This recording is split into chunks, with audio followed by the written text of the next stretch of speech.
TBS পালসে সবাইকে স্বাগত জানাচ্ছি। আমি জাহিদ নওয়াজ খান। আজ আমরা কথা বলবো মেজর জেনারেল এএনএম মনিরুজ্জামানের সঙ্গে। তিনি Bangladesh institute of piece and security studies এর কর্ণধার। আপনাকে স্বাগত জানাচ্ছি জেনারেল মনিরুজ্জামান। ধন্যবাদ। আমরা দেখতে পাচ্ছি যে সরকারের পরিবর্তন হয়েছে 5 তারিখে, 8 তারিখে নতুন সরকার গঠিত হয়েছে। মানে আগে সরকার চলে গেছে প্রায় 20 দিন, নতুন সরকার 2 সপ্তাহের বেশি। বর্তমান যে প্রেক্ষাপট, যে অবস্থা, এটাকে আপনি একজন সিকিউরিটি এক্সপার্ট হিসেবে কিভাবে দেখছেন? আমি যেটা দেখতে পাচ্ছি যে একটা নতুন সরকার গঠিত হয়েছে, তারা ধীরে ধীরে তাদের কাজ বুঝে নিচ্ছে।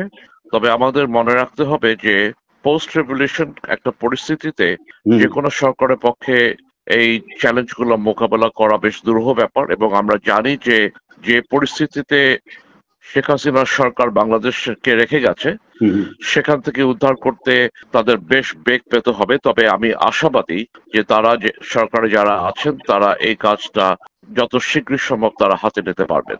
একটা বিষয় আমরা দেখতে পাচ্ছি যে পুলিশ প্রশাসনে এক ধরনের এনার্কি না বললেও এখনো পুরোপুরি পুলিশ প্রশাসন সক্রিয় নয়। সিভিল অ্যাডমিনিস্ট্রেশনও খুব যে কাজ করতে পারছে এরকম না, এক ধরনের একটা অস্বাভাবিক অস্বস্তি আছে। শুধুমাত্র আমরা যদি দেখি যে প্রতিষ্ঠান হিসাবে সেনাবাহিনী তার ভূমিকা রাখতে পেরেছে বা রাখছে, বাকি প্রতিষ্ঠানগুলোকে এখনো পুরোপুরি আমরা সক্রিয় করতে পারছি না।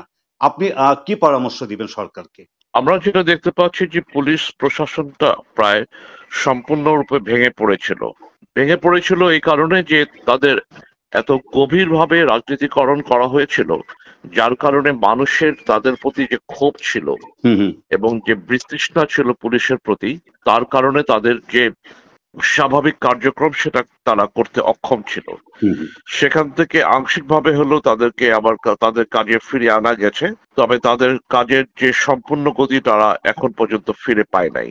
সেক্ষেত্রে কি আপনার মনে হয় যে আইন শৃঙ্খলার পরিস্থিতি এখন স্বাভাবিক? শুরুর দিকে মানুষের মধ্যে একটি ভীতি ছিল, কিন্তু আমরা দেখতে পাচ্ছি যে র্যান্ডমলি বিভিন্ন জায়গাতে বিভিন্ন জনের নামে মামলা হচ্ছে, যেটা আবার মানুষের মধ্যে এক ধরনের শঙ্কা ক্রিয়েট করছে যে যারা আসলে দায়ী, যারা নির্দেশদাতা, যারা মাঠ পর্যায়ে গুলি করেছে, তাদের বদলে অন্যদেরকে অভিযুক্ত করার ফলে কি যারা আসল দায়ী ওনারা কি এখান থেকে বিচার থেকে কি বাদ পড়ে যেতে পারেন কিনা, বা আসলে বিচারটা হবে কিনা, এরকম একটা শঙ্কা দেখা দিচ্ছে মানুষের মধ্যে। না, বিচারের আওতায় সবাইকে আনা হবে এবং আনতে হবে, উচিত হবে। তবে আইনি প্রক্রিয়াটা আর একটু সঠিকভাবে করতে হবে, যাতে তারা আইনের জাল থেকে তারা বাদ পড়ে না যায়। সেই দিকে আমাদের আর একটু দৃষ্টি রাখতে হবে, যাতে এই ধরনের কোনো ভুল ভ্রান্তি না হয়ে যায়, যেটা হওয়ার সম্ভাবনা বা লক্ষণ দেখা যাচ্ছে।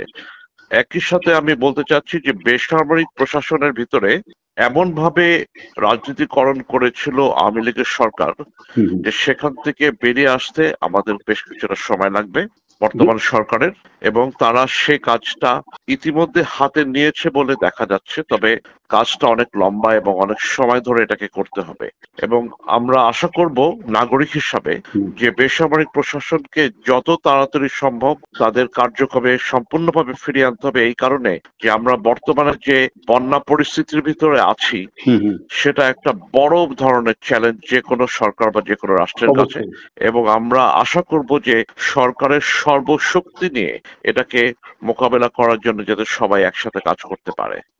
জেনারেল মনিরুজ্জামান, শেষ প্রশ্ন।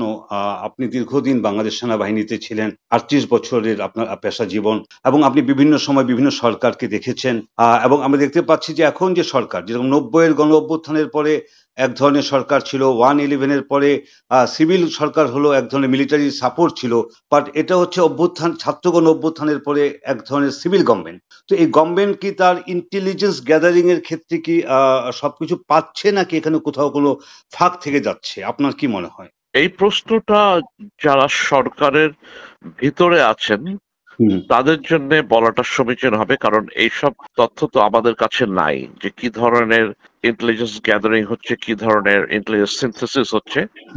তবে এটা শুধু প্রশ্ন এই জন্য যে আগের 15 বছর এক ধরনের একটা যে সরকার ছিল তারা ওনাদের মতো সেট আপ ছিল, সো খুব দ্রুত এটা চেঞ্জ করে ফেলা কি খুব সহজ হবে কিনা বা হচ্ছে কিনা? সহজ হবে না, তবে পরিবর্তন করা সম্ভব। খুব যে সহজে করা যাবে সেটা বলবো না। একটা জায়গাতে আমি একটা দুর্বলতা দেখতে পাচ্ছি যে অন্যান্য আমাদের উপদেষ্টা থাকলেও জাতীয় নিরাপত্তার কোনো উপদেষ্টা নাই, অর্থাৎ ন্যাশনাল সিকিউরিটি অ্যাডভাইজার এখন পর্যন্ত কেউ নাই। ন্যাশনাল সিকিউরিটি অ্যাডভাইজার থাকলে এই যে ইন্টেলিজেন্স গ্যাদারিং, ইন্টেলিজেন্স সিনথেসিস করা, যাতে করে একটা মানে শেষের যে প্রোডাক্ট যেটা সেটা নিয়ে সরকার প্রধানেরকে সে উপদেশ দেওয়া বা পৌঁছে দেওয়া, সেই জায়গাতে একটা একটা আমরা একটা শূন্যতা দেখতে পাচ্ছি। কাজেই এই জায়গাটা যত তাড়াতাড়ি সম্ভব যদি এটাকে ফিল আপ করা হয় তাহলে ভালো হবে। আরেকটা বিষয় যে আমরা দেখতাম যে বিভিন্ন সময় নতুন সরকার প্রধান দায়িত্ব নেওয়ার পর জাতির উদ্দেশ্যে ভাষণ দিতেন। আমাদের সরকার প্রধান ডক্টর ইউনূস সাহেব এখন পর্যন্ত বিভিন্ন জায়গাতে তার বক্তব্য বলেছেন, আগের সরকার কিভাবে সব প্রতিষ্ঠান ধ্বংস করেছে সেটাও বলেছেন, কিন্তু জাতি অপেক্ষা করছে ওনার কাছ থেকে একটি অ্যাড্রেস টু দ্য নেশন শোনার জন্য।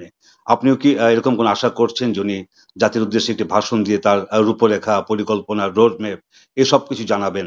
আমরা নাগরিক হিসেবে সকলে আশা করছেন যে উনি এটা বলবেন। আমার হয়তো মনে হয় একটু সময় নিচ্ছেন উনি বলার জন্য, যাতে করে একটা সম্পূর্ণ একটা উনি ছবি জাতির কাছে পরিষ্কারভাবে প্রকাশ করতে পারেন যে কিভাবে তারা এগোবে তাদের কাজে। বাট আমার মনে হয় উনি এটা করবেন এবং জাতি সেটা আশাও করে। জেনারেল মনিরুজ্জামান, আপনাকে অনেক ধন্যবাদ।